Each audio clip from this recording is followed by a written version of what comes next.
So you've had your first coffee chat, and it's now time to really put this individual through their paces. You want to make sure that, of course, they are as good as you believe them to be from that initial chat. So in terms of a structured recruitment process, I mean, every organisation is different. I don't know your business.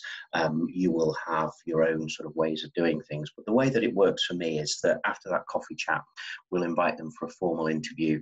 And really what we're looking to get into is really the detail to understand that they have the right skills and experience for you, but equally that they're going to fit into your organisation. You know, you could go out there and recruit the best salesperson in the world ever, but if you don't give them the right tools, the resources, motivational leadership that they're used to, that motivates them, then they're never going to perform as good, if at all, for you as they might do in their organisation. So for me, it's as much about the cultural and person fit as it is about their skills and experience. So in that first interview, one of the things I'm a real big fan of is actually using competency-based questions. So this is soliciting examples of things that they've done, which is a much more tangible answer to really drill into the detail of how good they are, how experienced, what skills they have, than if you just asked a generic question. So for example, I might say to you, how do you organise your week?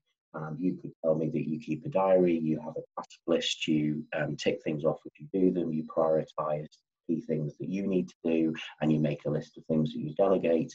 And whilst there's nothing wrong in that answer, and it's a pretty good one that demonstrates that you're organised, a better way of asking that question would be maybe, for example, tell me about a time when you've been under pressure to meet a deadline, a project that you were delivering, and you can then get from them, you know, what they've done before, and then you can drill into some of the detail. So I think any decent person can easily bullshit an interview, particularly salespeople.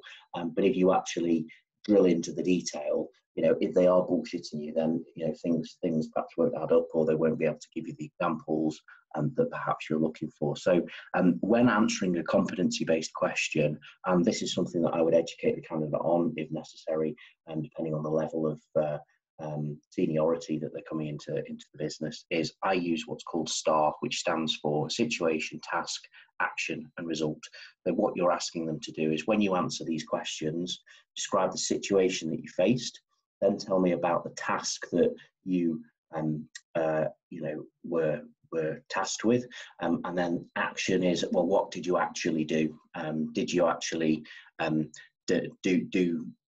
the task in the way that you thought? And then what was the result, good or bad?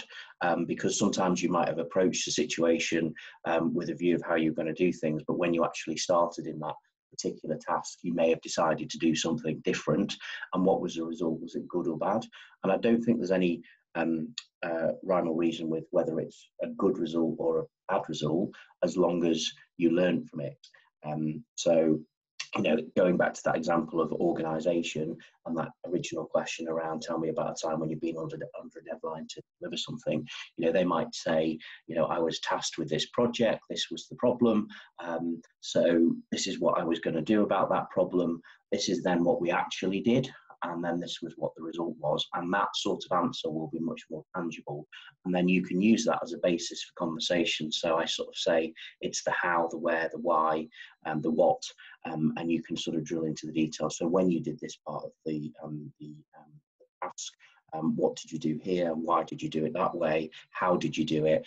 And you can really drill into the detail to see, you know, if they have those right skills and experience. So after that, I would probably get a second opinion. So somebody else that I trust, somebody in you know, whether it be inside the business or somebody I trust outside, to give me their second opinion. And in most cases, I would also do some form of psychometric profiling. So sometimes people sort of describe that as a bit of smoke and mirrors and it's all a load of bullshit. But actually, if you go and do a profile of your top people, and you then get a result from that profile, you can use that as a benchmark to recruit against. So I will use psychometric profiling and then probably move towards a final interview, which might be more generic, and it might be more about trying to get to know them as a person because I think at this point you will have assessed that they have the right skills and experience. It's then really about, can you work together? Do they fit into your organisation?